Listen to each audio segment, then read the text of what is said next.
In this episode of the Locked On NBA Big Board podcast, I am going to fill you in on some of the latest draft rumors, the chatters, the rumblings, things that I've been hearing over the last week or two. And this is from conversations with different agents, with players, and even some team personnel.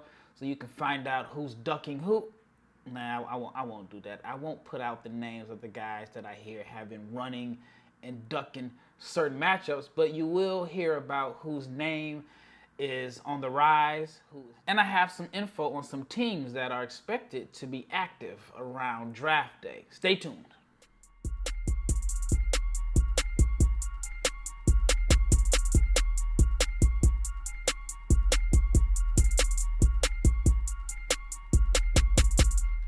Big shout out to each and every person that has made the Locked On NBA Big Board podcast your first listen of the day. I'm your host, Rafael Barlow, the director of scouting for NBA Big Board and the founder of NBA Draft Junkies.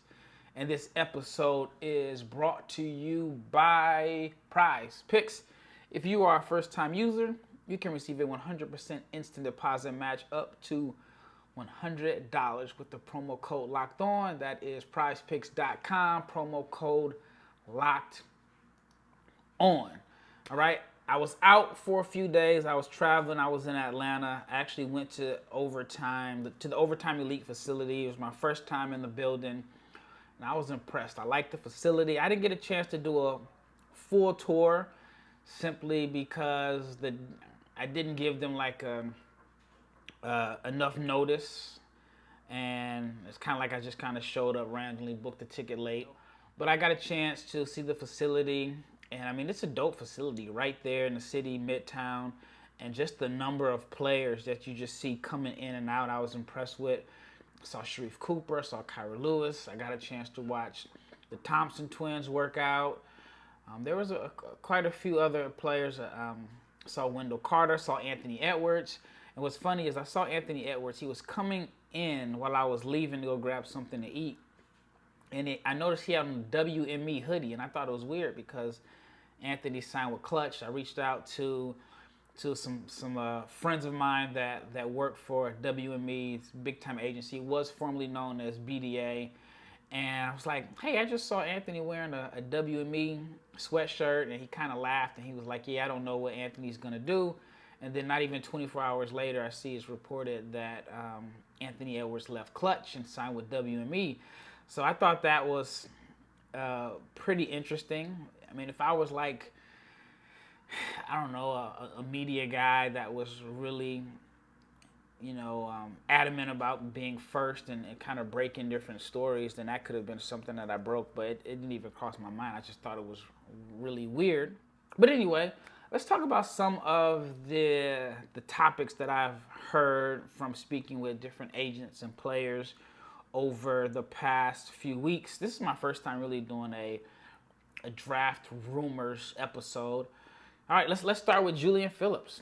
I've heard that Julian Phillips has been impressive, and there are some teams that are really intrigued with his upside. He didn't have like the greatest year on paper at Tennessee, and there was definitely a lot of speculation that he wasn't happy. And I guess you can assume that is true because he put his name in the transfer portal. But he tested well at the combine. I think he had the highest standing vertical leap and vertical leap, and measured with a good wingspan. Teams are already intrigued with his defensive upside and potential. So he has potentially played himself or put himself in position to be a first rounder in the late first round. So Julian Phillips is a guy whose stock is on the rise. Bilal Coulibaly, and I've talked about Bilal at length in multiple episodes. I think that there is a chance that Bilal could go in the top 10 now. And I saw his teammate Victor Wembanyama posted a tweet that he thought he should go in the top 5. But this guy's trajectory over the past 18 months has been ridiculous. And then you could even break it down, the trajectory and the improvements that he's made since October.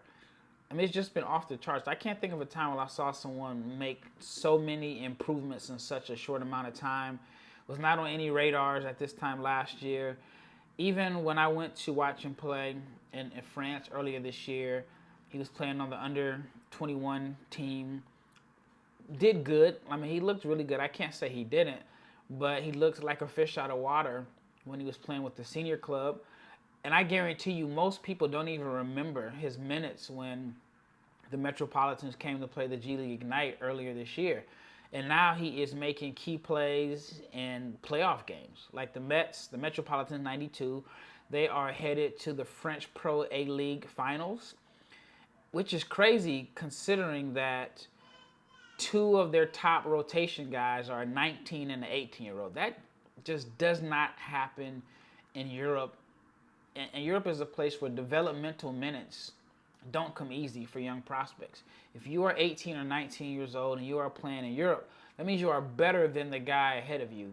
They don't care about what you're going to be in 3 years or 5 years. If you are 18 and the guy that's 26 is better than you, the guy that's 26 is going to play ahead of you. In the NBA, it's a little different. Teams are more so invested in your long-term potential depending on where you're drafted.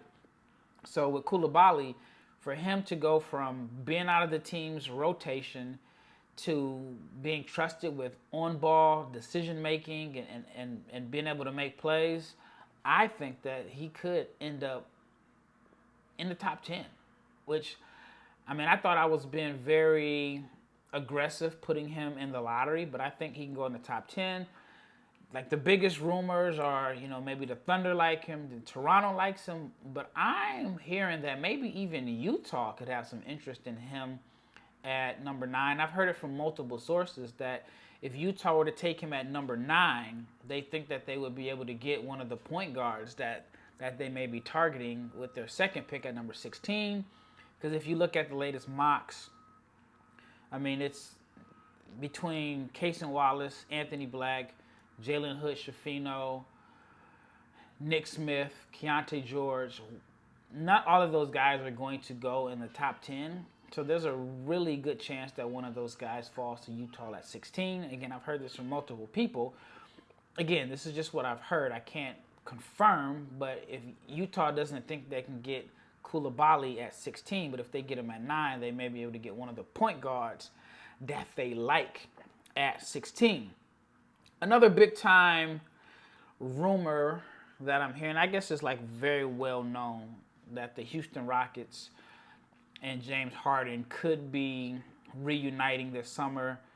It all started when Harden, I mean, the rumor started before, but Harden declined like a $35 million option in his contract to be a free agent, and he's expected to sign like a 4-year deal worth up to $200 million. I mean, you know how crazy that is? Like, I remember when $100 million over like 8 years was just considered like crazy. Like, everybody was just, oh my gosh, where's the game going? Guys are making too much money. Now we're talking about guys getting $200 million over 4 years in their early 30s. I mean, there is a lot of money going around in the NBA. So the big question is, if Houston decides to bring Harden back, or Harden decides to go to Houston, how does that impact their draft? And I've actually been told that it doesn't.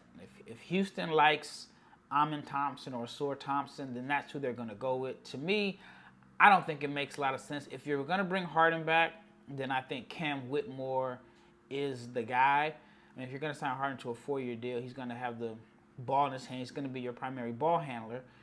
And I just don't know how I feel about Amen Thompson coming off the ball.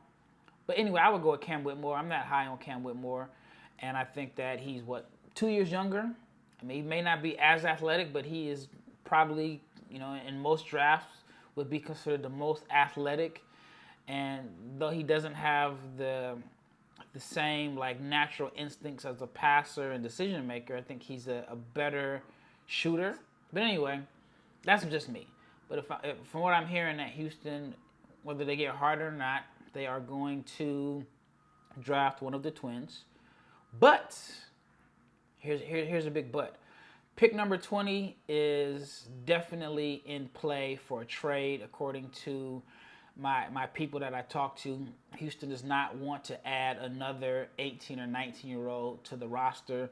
They are looking to win now, and not necessarily like forced to win, but they're looking to make some changes because They're in the middle of where they just finished the worst 3-year stretch in franchise history, and they want to be more competitive. And they have a bunch of young guys on the roster on rookie deals. They got like $60 million in cap space to spend this summer. And so for what I'm being told, even though they're working out a bunch of guys in that range at number 20, that is a pick that could be on the move. And I've also heard that even 4 and 20 could be on the move if there is a big name player that is disgruntled and that may be looking to change location. But to me, I think that's pretty unrealistic. All right, when we return, I'll cover a few more draft rumblings and rumors that I'm hearing about. But I want to talk to you about PrizePicks. PrizePicks is the sponsor of this episode, and we are 2 games down in the NBA Finals. So the very minimum is going to go 5. So you got a short window, you got a few days to put yourself in position to become a millionaire, because every day during the NBA Finals, one PrizePicks user will get a chance at becoming a millionaire. And all you have to do is place an entry. One entry placed after 8 a.m. Eastern will be randomly selected each day. And whoever placed that entry will be given a 6-pick flex with the following payouts. If you get 6 picks correct, $1 million. 5 picks, $80,000. 4 picks, $16,000.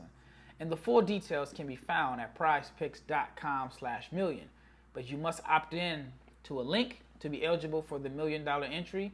Once you opt in, all you have to do is play the game like normal, and you could be the lucky winner. That means you could be a millionaire. And if you're wondering what is PrizePicks, all you do is you just pick 2 to 6 players, and if they will go score more or less than their PrizePicks projection, you can win up to 25 times your money on any entry. You're not competing against other people. It's just you versus the projections available. And PrizePicks offers many projections on any sport that you watch: NBA, NFL, Major League Baseball, college football, college basketball for men's, women's, cricket, hockey, MMA, boxing, and more. And the entries can be made in 60 seconds or less. It's that easy. It's safe. You get your money out quickly. And it is currently operational in over 30 states and Canada. So all you have to do is download the PrizePicks app. Go to prizepicks.com to sign up and play daily fantasy sports. If you're a first-time user, you get a 100% instant deposit match up to $100. But you got to use the promo code LOCKEDON. If you deposit $100, PrizePicks will give you $100. If you deposit $50, PrizePicks will give you $50. So don't forget to enter the promo code LOCKEDON at sign up for instant deposit match up to $100. All right, once again, big thanks to everybody that has made the Locked On NBA Big Board podcast your first listen of the day, whether it's your first, your second, just the fact that you were listening. I just wanted to give you a big thanks and a big shout out. And in tomorrow's episode, I have one of my co-hosts, either Leaf Julian or Richard Stamen, and we are going to give you the best NBA draft coverage out. All right, let me get back to some of the rumors that I'm hearing. I talked about the Rockets. Now I want to talk about something that I tweeted about a few days ago. Duck season. Now Wu-Tang had a song, Wu-Tang Clan that is, had a song on Wu-Tang Forever called Duck Season. Now this isn't related to the song, but that's what's going on in the NBA pre-draft circles. Guys are ducking from other guys. And I get it. I get it from both. I'll just say this. I get it from the agent's perspective. As an agent, your job is to put your player in the best position to succeed.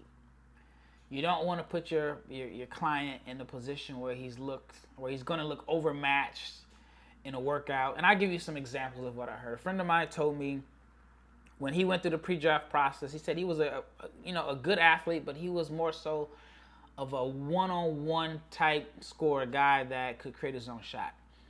So he said in one workout, he worked out with a guy that was just more so like a raw athlete. So he said when they did like the vertical testing, this guy was touching the top of the square. I mean, just jumping out the gym. So when he did his testing, he was not impressive at all because there was a guy that had a 48-inch vert.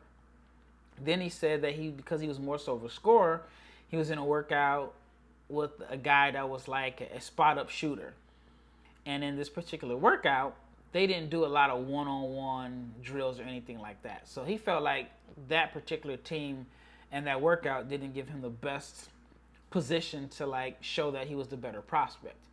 Then I've also heard of guys that in their workouts, not necessarily the player, but more so the agent understands that if a team is known for playing like one-on-one, two-on-two, or three-on-three, and you have like a guy that is just a really gifted scorer, you may not want your player to play against him because some guys like thrive in those situations. I remember hearing back in the day like Tyreek Evans was punishing guys in workouts. And if I'm not mistaken, I think he went ahead of Steph Curry.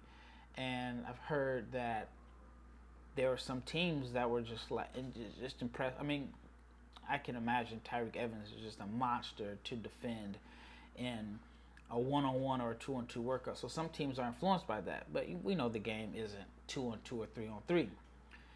So with all that being said, I've talked to multiple players, and they'll send me their workout schedules, let me know who they're working out with, and then they'll tell me, oh yeah, I got this guy on this date. And then I look up on Twitter, and there's only like 4 or 5 teams that actually post who's coming in to work out. And so I look and I'll see, wait a minute, this guy was supposed to work out on June 12th, but he just had a workout on June 2nd. I asked the player, like, what happened? It's like, he switched the schedule up. And then they'll tell me that there's some guys that have switched the schedule up multiple times that are totally avoiding them. So it's ducking season. And I tweeted about it, and Kawhi Leonard's trainer, shout out to Clint Parks, he said something that was very interesting to me. And he said I think it was 2011, Derek Williams, who ended up going second in the draft, did not work out against Kawhi Leonard. Refused to work out against Kawhi Leonard. Well, Derek Williams went second in the draft. Kawhi went, I forgot where he went, at the back end of the lottery, I believe. But it makes sense. If Derek Williams goes one-on-one with Kawhi, even back then, this was before Kawhi was the Kawhi we know today, Kawhi's stock probably rises and Derek Williams maybe falls, because imagine trying to go against Kawhi one-on-one in an individual drill. So I get it. I get why some guys are ducking and hiding. I know it's business as usual, but from the team perspective, I want to see these guys compete. Not saying that, a one-on-one matchup is going to sway my decision, but I want to see who's competitive. I want to see the top guys go at each other. And that's why, if you just think about it, the whole Victor Wembanyama, Scoot Henderson game was just phenomenal. We had the top 2 prospects, did not care about protecting their draft stock. They went up against each other, not necessarily one-on-one, for the world to see in a game that meant absolutely nothing on the standings. So with that being said, I've been told that there is one particular player, I don't want to mention his name because I can't confirm it's true or not, but he is in the first round range, back end of the lottery at best, but anywhere between 11 through 20, who is refusing to work out with anybody. He's only doing 1-0 workouts. Now, it's not a guy that's projected to go in the top 5. I could see if it was Wembanyama, Scoot, Brandon Miller. I could see that. But if you're going 11 through 20 and you're only doing 1-0 workouts, what are you hiding? Are you just trying to protect your draft stock, or are you hiding to get exposed? I'm not a big fan of that. And I spoke to one agent, and he said he does not believe in ducking and hiding. He said for his clients, he wants them to go up against the best guys. He doesn't want guys that want to duck, as he said, that don't want the smoke or want to duck other players. So with all that being said, it is definitely ducking season. I'm not going to call out names, but I have seen multiple players' workout schedule. And again, it could change because maybe the team decided to change it up. They wanted the guy to come in on another day. But I have seen multiple players' workout schedules where the matchup that they were looking for, that we thought, or we as in like, not we as in like me, I'm on their team, but just the matchup that I would have liked to see, or I thought the team put them together for a really competitive workout, ends up not happening. So that is very interesting. And then I want to talk about the Boston Celtics. Every single player that I've talked to has had a workout with the Boston Celtics. Now, I don't know what Boston is trying to do, but based off of my numbers or whatever, not my numbers, but based off of, what I'm seeing, Boston, their 29th pick is going to the Pacers. They have a pick at 35, and that's it. They have a pick at 35, but they have like the widest range. I mean, there are guys that I think can go in the lottery that have said they've worked out for Boston. So Boston is casting a wide net. So maybe Boston is a team that's going to be active in trades. All right. When we return, I'll talk about a few more rumors or rumblings, chatter that I'm hearing related to the 2023 NBA draft. I'll be right back. All right, last segment. Just want to get into it. All right, here's another thing that I heard that was pretty interesting, that was funny to me. And I've reported that the Thunder have an interest in Bilal Coulibaly. But I've been told not so fast. So you will never, ever, ever know what Sam Presti is thinking.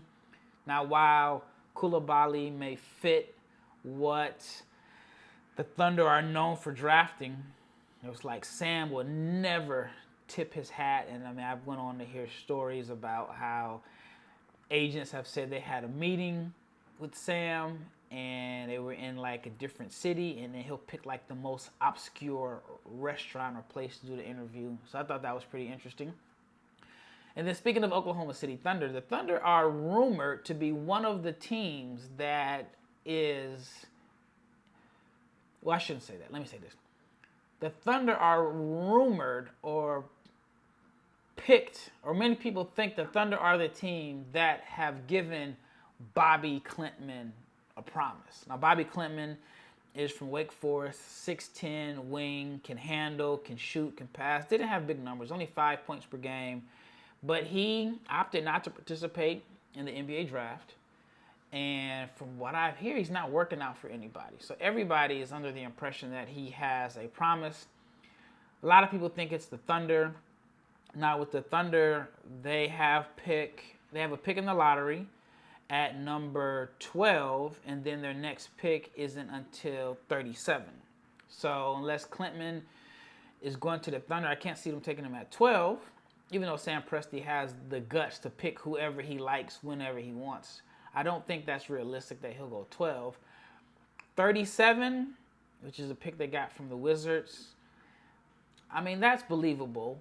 But then there are others that believe that the Indiana Pacers, a team that has 3 picks in the first round, picks number 29, 26, and number 7, and then they also have pick number 32 in the second round. Some believe that the Pacers may be the team that have given Bobi Klintman a promise because they have 4 of the first 32 picks.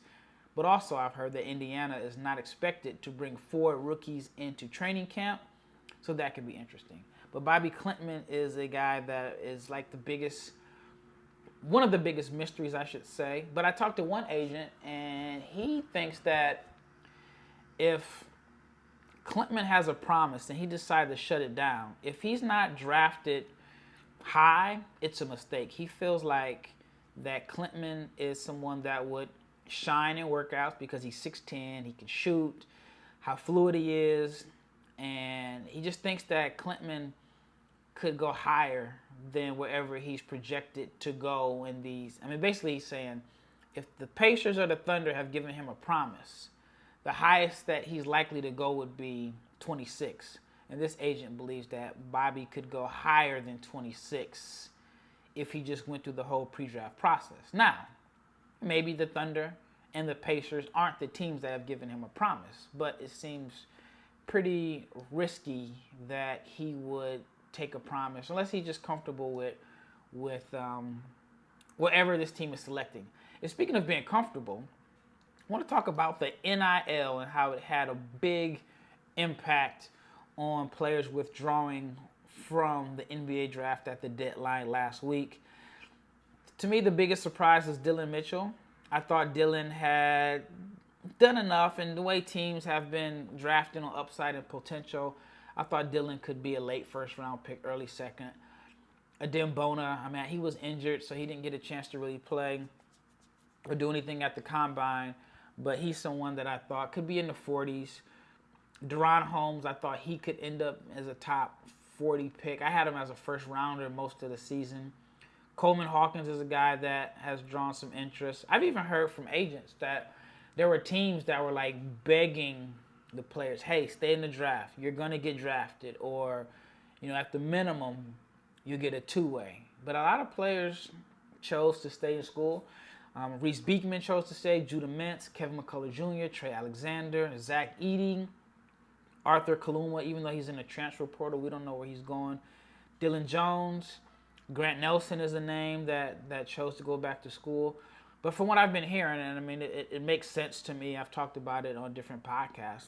NIL is a game changer. I've heard rumors of guys getting up to like $1 million in NIL money. I've heard 700,000. I've heard 700,000 a car. I mean, some guys are driving G-Wagons. Some guys are driving Porsches. And it does somewhat make sense. Do I take a two-way? Or do I stay in school where I know I'm going to get 30 minutes per game, 25, 30 minutes per game? I'm going to be the man or whatever, and I'm going to get paid more than guys would on a two-way deal. So it's making things tricky, but one player mentioned that you're just not going to get better at practice. He felt like practice is where you can really develop and get better, and he felt like it's just better to practice in the G League or the NBA and get better. And there are some that feel like, staying in school, taking the NIL money is more so like a short-sighted decision, because long-term, the older you are entering the draft, the harder it is for you to get drafted. But one of the biggest factors is, and I've heard this from multiple agents and even players, is that a lot of people feel like the 2024 NBA draft class is weak. And why be a fringe first-rounder in 2023 when you can go and make $500, $700, maybe even $1 million in NIL, improve your draft stock, and be a first-rounder in 2024. So that is the gamble that quite a few players have decided to take. But here's a quote from an agent that really caught my attention. He says, everyone wants to be a first-round pick, and they think it's a guarantee next season because next year is not a strong class. But every year, a guy comes around out of nowhere and surprises people. I mean, we've seen it happen. I mean, just think about this year, the guys that have come out of nowhere and that are going to be first-round picks. Taylor Hendricks, Bryce Sensabaugh. You could say Kobe Buffkin is one of those guys that's come out of nowhere. Noah Clowney. So it can happen. But another agent mentioned, and I'm just going to read some of the quote here. He says, it's tough to convince a guy who's projected around picks 40 through 60 to turn down that type of money. But in some cases, it's a short-term decision because it's going to be even harder to get drafted at 22 or 23. So, NIL is a big game changer. But there's one player that I want to talk about in particular who is rumored to have a massive NIL deal, and that's Jordan Walsh. And I heard that Jordan Walsh was expected to have a huge NIL deal. I heard $1 million. I don't know how true it is. I heard Arkansas had a huge collective of like $4 to $5 million to spread around their players. I don't know how true that is, but Jordan Walsh feels comfortable with his draft position. He opted to stay in school. And another name that I heard that Arkansas was hot on was Ron Holland. Ron Holland is, depending on who you ask, the number one player in this class. In the 2023 high school class, some people think that he's going to be a top 5 pick in 2024. The rumor is that he was going to sign with Arkansas after committing to Texas. It didn't happen. Texas didn't let him out of his NLI, National Letter of Intent. Again, this is just what I heard. And he decided to play for the G League Ignite. Now, the G League Ignite is going to be loaded next year. I'm curious to see how they keep all of those guys happy. I mean, there's a lot of overlapping skill sets. There's Matas Bazoulis, I think I'm pronouncing that right. ESPN has him as the number one guy in 2024. You got Ronald Holland. You got London Johnson, who played this past season, who was really good. You have Chris Smith from Overtime Elite that just signed with the Ignite. So it's going to be quite a few mouths to feed And I think I'm missing someone else. Oh, Dink Pate from Dallas, a 6'8" point guard. It's just going to be very, very interesting to see how all those guys develop with the Ignite. But the Ignite have done a great job. I think this is their third year. And they've had a lottery pick in every year, multiple first rounders in every year. And so next year, I wonder, can they get 4? Even this year, they may be able to get between City Sissoko, Leonard Miller, Scoot Henderson. They may be able to get 3 guys in the first round this year. And speaking of Leonard Miller, I'm hearing that Leonard Miller has a floor possibly at 23. And so Leonard Miller can go, I hear anywhere between 16 through 23. So that is a good sign for Leonard Miller. And lastly, I want to talk about a matchup that I have been hearing. 2 guys that aren't ducking. I hear that Cason Wallace and Nick Smith, they matched up in Toronto, and if the schedule goes according to plan, they're going to face off and go against each other in Washington, and maybe even Utah, maybe New Orleans, and maybe Dallas. That's just what I'm hearing. Well, that wraps up this episode, just giving you a little bit of tidbits and nuggets that I've been hearing from around the way. Once again, it's Rafael Barlow, the Director Scouting for NBA Big Board, and I am out.